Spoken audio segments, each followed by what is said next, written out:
打开挖左哈，辅佐你生活的阿左。我们今天来看一个哈，这个是那个我一会儿来卖掉的 T 打，哦，那它的马库尼亚就是它的后视镜，哦，可以看一下，这是它原本的，我已经把它的壳换起来，装在新的上面了。哦，通常啊，我这边会讲几个点，就是说，如果说我们遇到后视镜，它里面的内部齿轮断掉，最常见的就像这个样子，它的齿轮已经断裂了，那会造成什么？它在收折的时候，只有一边有做动，这边是没有做动的。你看哦，假设说你平常这样子稍微出点力，它是没有办法去转动的。那为什么齿轮会断掉？最常见的原因其实不是，通常都是因为不正确的手动，哦，可能是不小心去把它凹到，可能是去擦撞到，哦，那坊间有几个常说的比较常做的做法是，第一个就是说，我们如果说它单价不是很贵，哦，你像这一个用台湾货全新的原厂的弄到好，大概不会超过4000块，大概3、4千块。可是如果说你今天是 Volvo 的，或者是说一些进口车的，像现在比较新的，它的后视镜里面有整合很多功能，包含什么？最常见的是车侧警示，好，它里面有警示的晶片。那像 Volvo 或是纳智捷比较常见的，它里面有摄影头，平均单价一个后视镜可能要价在2万到4万不等，哦。可是其实如果只是单纯的不能收折，哦，这种1到4万不等，单纯的不能收折，绝大部分都是齿轮的问题。那如果说像今天这个 T 打我已经拆起来了，它的内封齿轮这边是做密封的，所以它没有办法去做拆卸。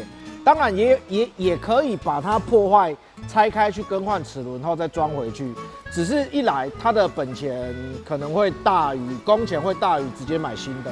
好，可是如果说你今天是进口的，我们会比较建议你，坊间现在已经有专门在独立修后视镜的，因为大部分都是坏掉那个转向的那个齿轮而已，那个齿轮一个没多少钱。可是工钱会比较多一些。哦，那我们今天讲几个点，就是说我要怎么去拆 T 打的后视镜。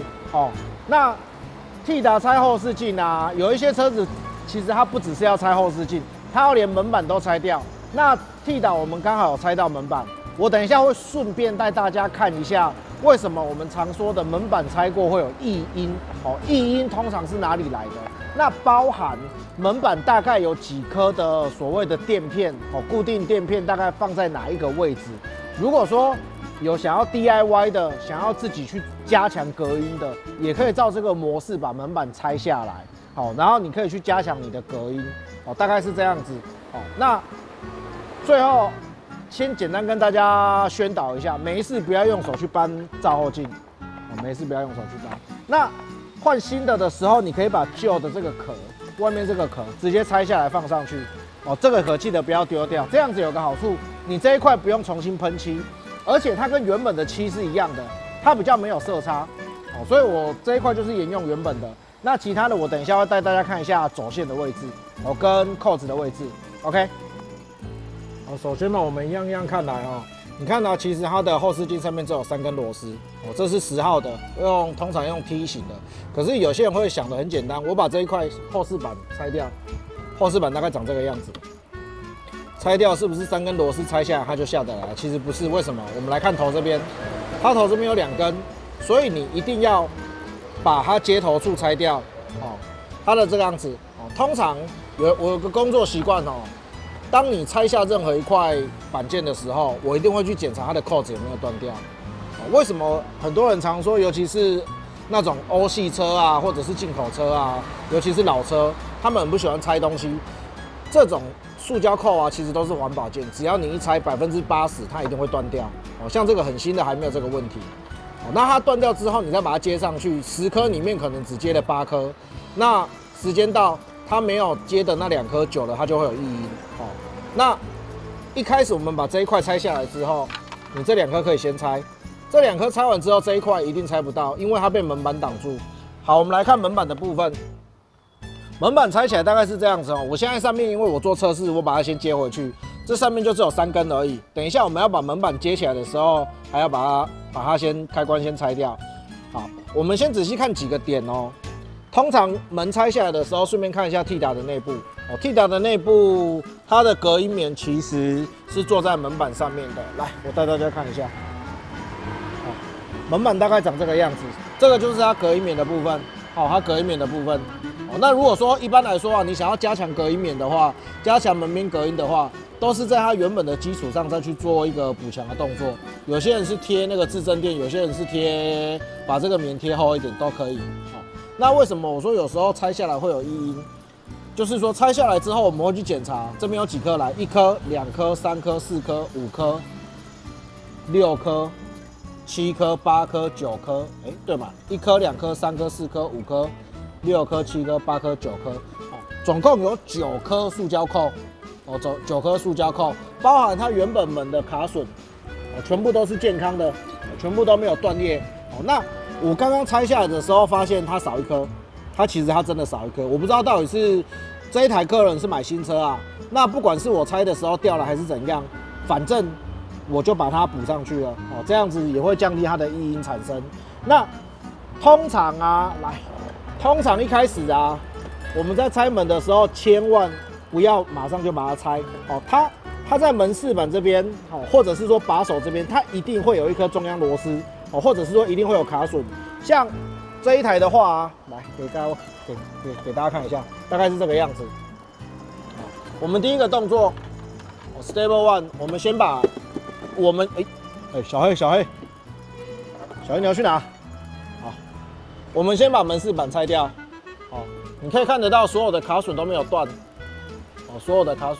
那通常拆这个有没有什么很特别的功夫？其实认真说没有。可是我强烈建议你一定要去买一套专门在拆音响或是拆门缝、门把的，像这种塑胶扣。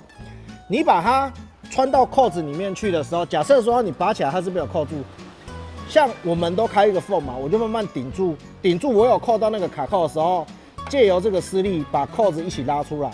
如果扣子有断掉，我们就来换扣子。可是这样子有什么好处？你门上的固定扣不会断掉。